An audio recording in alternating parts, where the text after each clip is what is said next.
嚟到大阪一個著名嘅地方，唔係旅遊區，亦冇主題樂園同埋古蹟名勝，喺公園裏邊搵到一群叔叔伯伯，一個好奇怪嘅光景。過去日本喺亞洲曾經喺經濟上佔領導地位，有光嘅一面，必定就有暗嘅一面。離公園只有5分鐘路程，嚟到一條馬路旁邊嘅建築物擺滿咗雜物，或者可以叫做垃圾。呢啲更清楚可以知道呢度同我哋常見心齋橋同埋梅田嘅景色有180度嘅差別。呢一個地方稱為愛鄰地區，位於大家認識嘅西城區，離開位於天王寺2014年落成高60層嘅阿培野哈魯卡斯大廈，只有步行15分鐘嘅距離。天與地近在咫尺。最新日本今集係漩渦光陰系列，睇睇歷史超過100年，最遭日本人避忌、遭歧視眼光嘅貧民區愛鄰地區。當地人係唔會用呢個名稱，會稱為虎之崎。但係離奇嘅係，地圖上面都揾唔到愛鄰同埋虎之崎呢兩個名稱嘅地名。呢一帶正式稱為秋之茶屋或者係新金宮。搭南海線去呢個貧民區嗰陣時，於新金宮站落車，喺月台上面睇到2022年4月開幕星野集團嘅 OMO7 Osaka。睇嚟呢個貧民區又再次要遭時代嘅洗禮。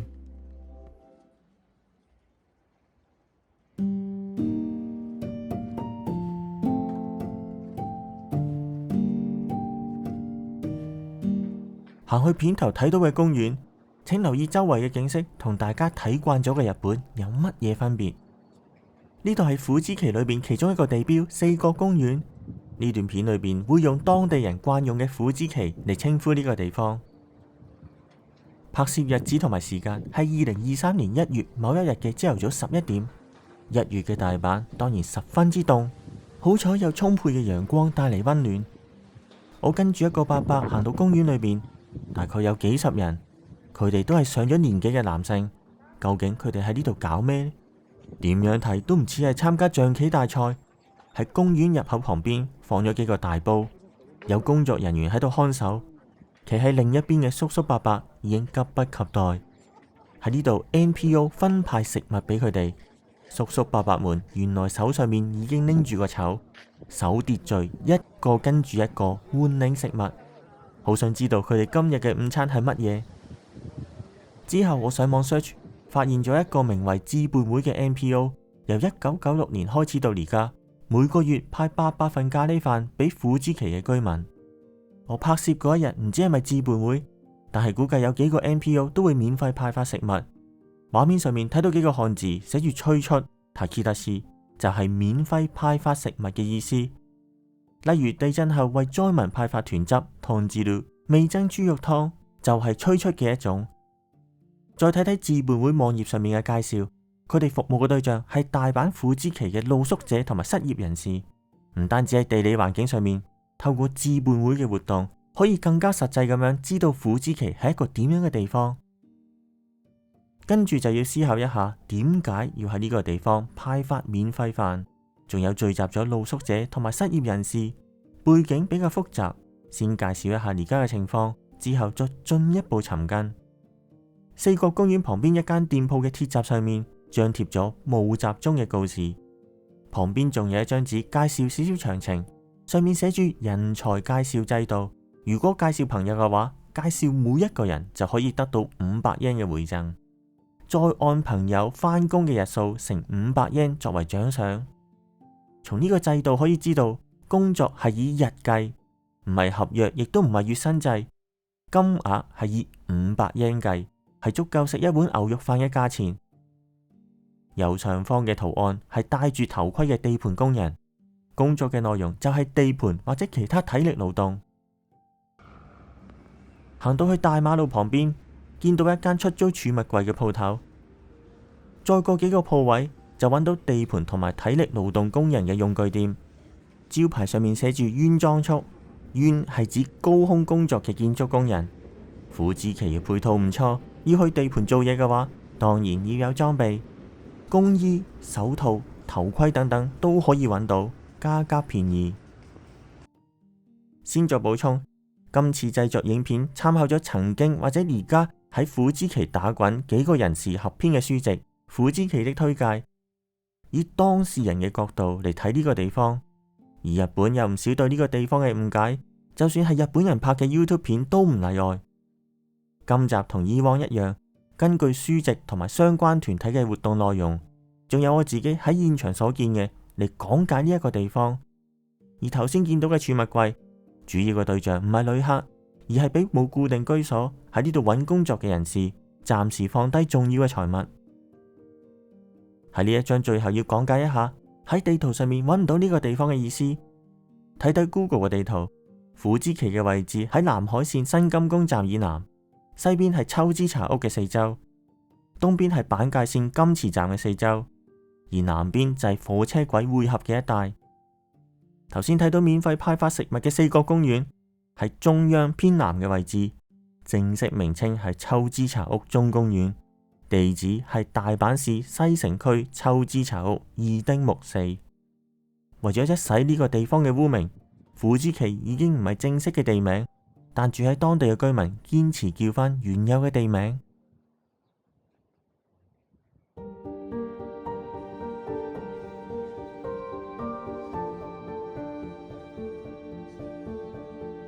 大阪嘅西成區除咗係著名嘅貧民區之外，對自由行同埋 backpacker 嚟講，仲係一個超平簡易旅館嘅集散地。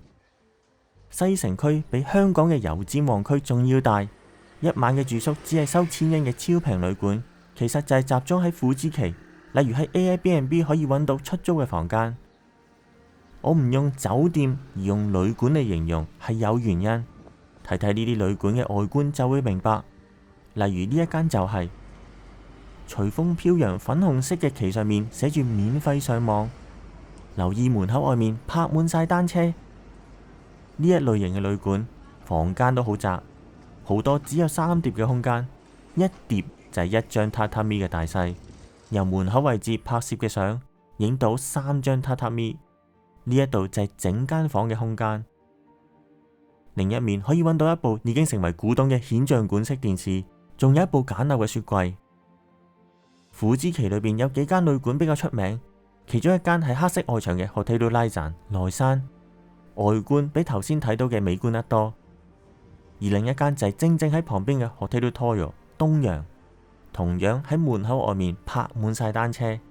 你不如諗一諗，點解會泊滿晒單車？喺 Google 地圖上面顯示咗內山嘅房間價格為1萬224蚊港元，簡直平到難以置信。呢兩間酒店遠離四國公園，位於大馬路嘅旁邊。翻去較中心嘅位置，呢度亦都係泊滿晒單車，覆座一晚嘅費用係1600yen起。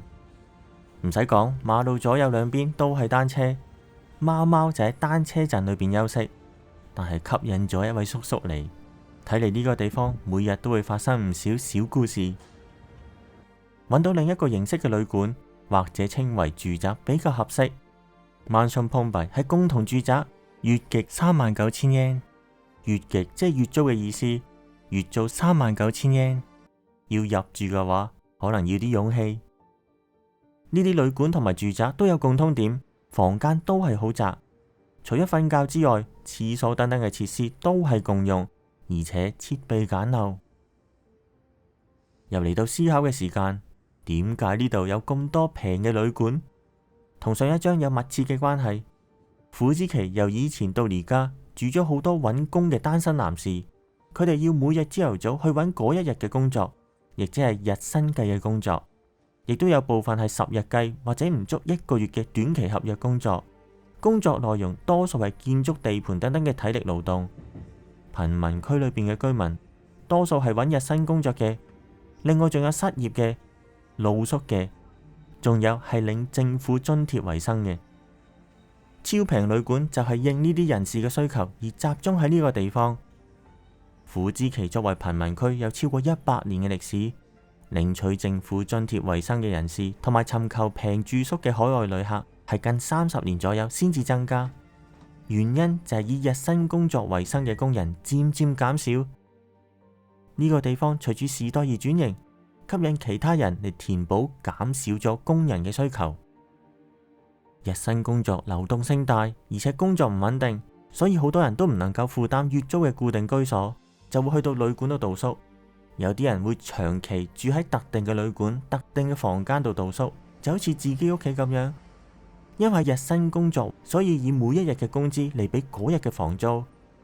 旅館門口泊滿晒單車，都係日薪工人嘅。提到單車陣，就諗翻起貧苦留學生嘅日子，單車簡直就係恩物。唔使每次去俾車錢，好自由可以衝去自己想去嘅目的地。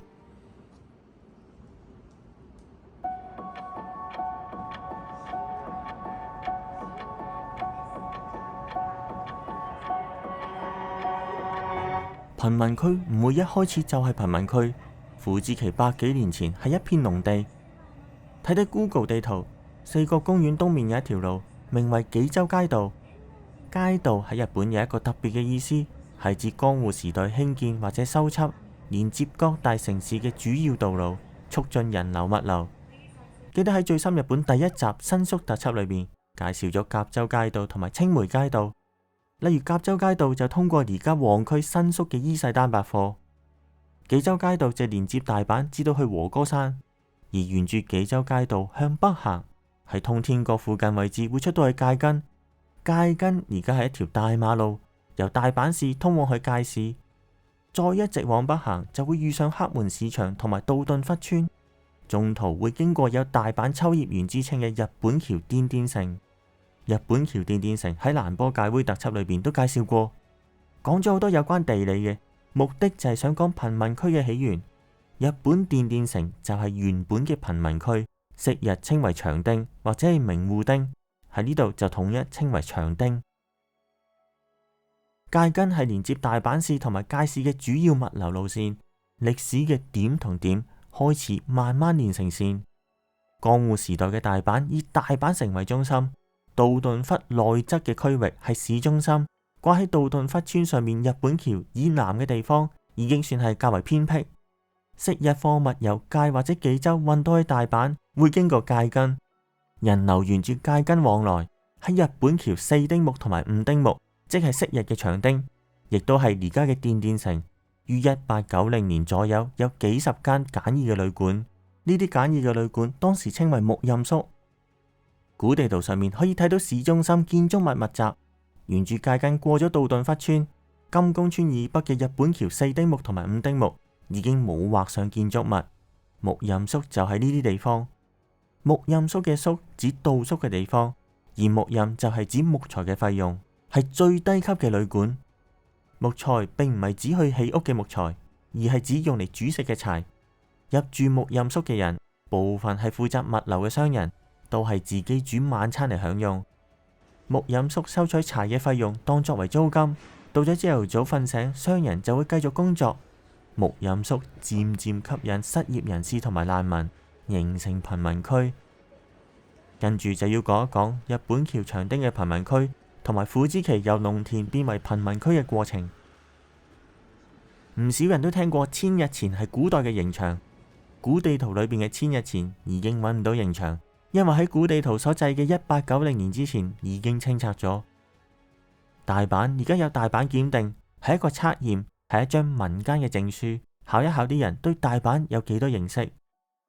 大阪檢定網頁上面有一篇文章介紹大阪七務，七務包括梅田、南濱、賈園、蒲生、小橋、飛田同埋千日。千日即係而家嘅千日前，而重點就係飛田。呢一個飛田並唔係大家熟悉紅燈區飛田新地嗰個飛田，而係而家嘅傅茲旗一帶。飛田同埋千日一樣，唔單止係墓地，仲係一個刑場。所謂墓地，其中一個用途就係埋葬行刑咗嘅犯人。進入明治時代，即係19世紀中期，刑場日漸遭廢除同埋夷平，變為農地。踏入20世紀，大阪急速發展，其中一個見證就係新世界同埋通天閣。呢一個地方同傅茲旗由農田變為貧民區有少少關係。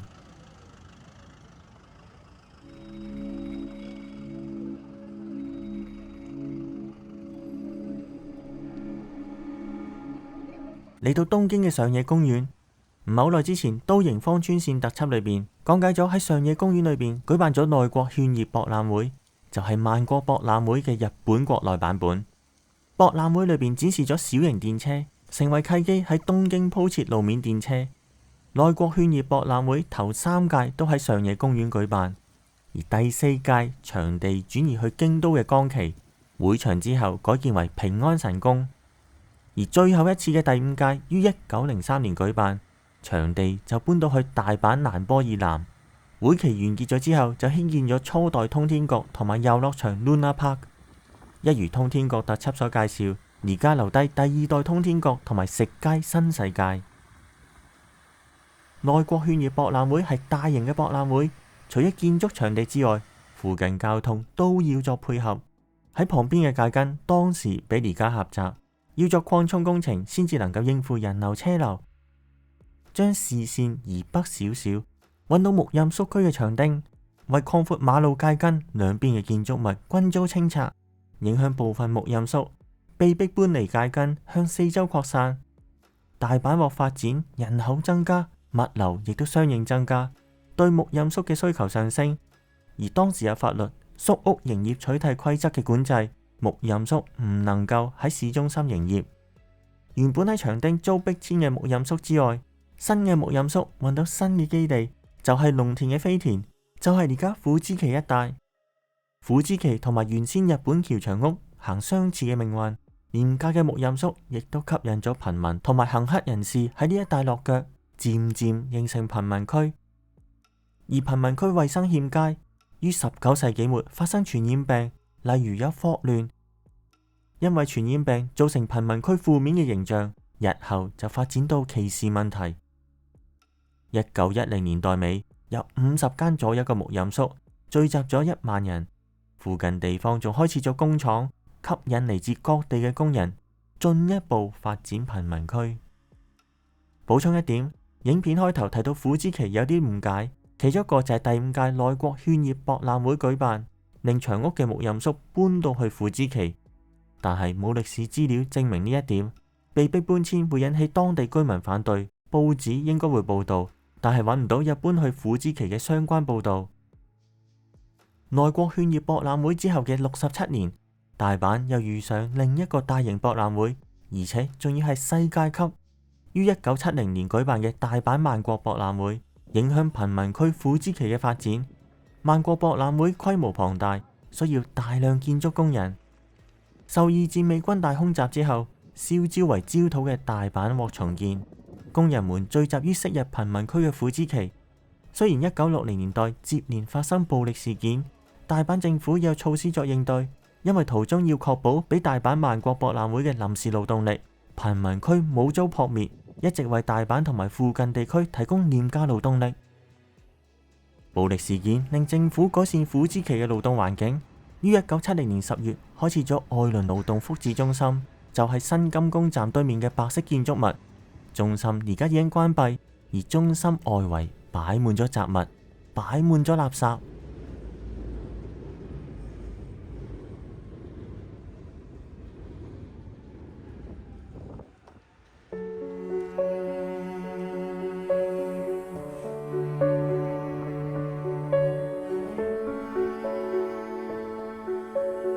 愛倫勞動福祉中心而家外牆擺滿晒廢物，而且仲有露宿者，環境十分惡劣。呢個係日薪嘅工人，盤頭仲有警察3方面對抗遺留落嚟嘅惡果。日薪工人冇保障，處於劣勢，而要揾工就要靠判頭作介紹。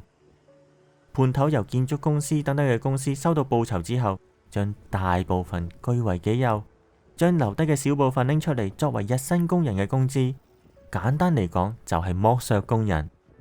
多年嚟呢一個關係冇改變，工人抱怨但冇能力作反抗。第一次集體暴力事件發生喺1961年8月1號晚上，日薪工人遭的士撞倒而喪命，警察到場處理，但係只係用竹席冚住屍體，冇即時作處理。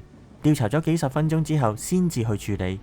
其他工人對警察嘅做法感到不滿，認為有歧視成分。第2日嘅清晨，集體去到警署作破壞，甚至燒警車，仲估計有4000幾人聚集。警察就調動人員嚟鎮壓收拾事件。之後就因為工作減少，判頭所講嘅工作內容同事實不符，虎之期裏邊發生嘅糾紛等等為原因，去到2008年合共發生咗24次暴力事件，多數係集中喺1970年代，總共發生咗過半數嘅13次。1970年落成嘅愛倫勞動福祉中心，就係政府為咗去改善日薪工人嘅求職環境，喺中心裏邊設置協助工人求職部門，例如提供地方俾工人同埋判頭喺建築物裏邊進行交涉，亦都設有食店同埋小賣店，亦有為連續2個月裏邊工作咗26日以上嘅工人提供失業保險金。不過暴力事件冇就咁樣而停止發生，即係暗示政府嘅措施幫助有限，日薪工人仲係遭剝削。好隨意咁樣四圍行一行，就揾到環遊世界旅行團嘅宣傳海報。喺貧民區裏邊貼呢一種海報，係諷刺定係幽默？嚟到虎之期南端嘅另一個地標三角公園，呢一度係居民聚集嘅地方。到訪當日只有幾位居民喺度傾偈。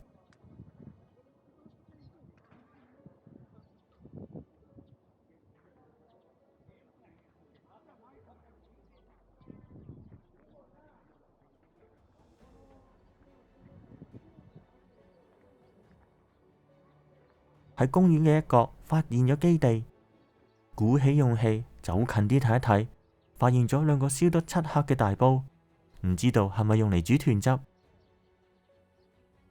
右邊好似一間餐廳，不過中間排咗被鋪，有邊個會喺度瞓覺？呢度唔單止係一個公園，每年夏天會舉辦夏祭，有歌手喺台上面獻唱，亦都有跳盤舞等等嘅活動。喺新年會有越冬鬥爭活動，對於貧民嚟講，要平安度過寒冬並唔容易。居民聚集埋一齊搞活動，整年糕，互相傳遞溫暖。嚟到愛倫勞動福祉中心嘅另一邊，牆上面有燒過嘅痕跡，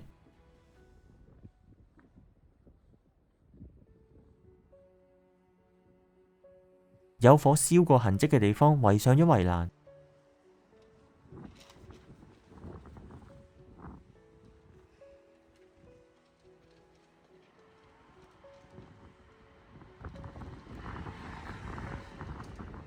行近少少睇一睇，圍欄裏面有唔少垃圾。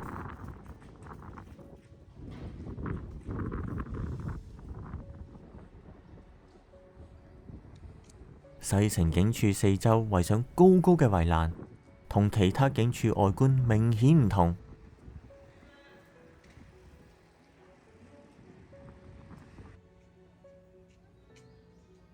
踏入2010年代，呢一個地方已經變得平靜。